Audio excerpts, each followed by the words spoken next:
అన్ని లోకాలు తిరిగి తిరిగి తిరిగి తిరిగి కాశీపట్టణానికి వచ్చాడు. కాశీపట్టణంలోకి ప్రవేశించగానే చేతికున్నటువంటి బ్రహ్మకపాలం ఊడి కింద పడి బద్దలైపోయింది. అంటే కాశీపట్టణం అంత గొప్ప పట్టణం. అందులోకి వెళ్ళగానే బ్రహ్మహత్య పోయింది.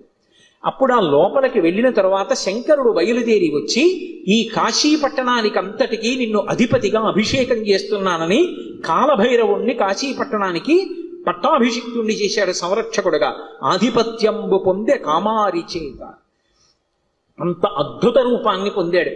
భైరవ అంటారు. భైరవ అంటే కుక్కకి భైరవ అని పేరు. ఎందుకంటే భయ్య నరుస్తుంది కాబట్టి, రవము అంటే శబ్దము, భయ్య నరిచి మీద పడుతుంది కాబట్టి భైరవ అంటే కుక్క.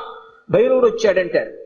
కాదు, భైరవ అన్న మాటకు అర్థం ఏమిటంటే ఎవరిని చూస్తే హడిలిపోతామో, ఎవరిని చూస్తే భయం వేస్తుందో, ఎవరిని చూస్తే ఇక బుద్ధి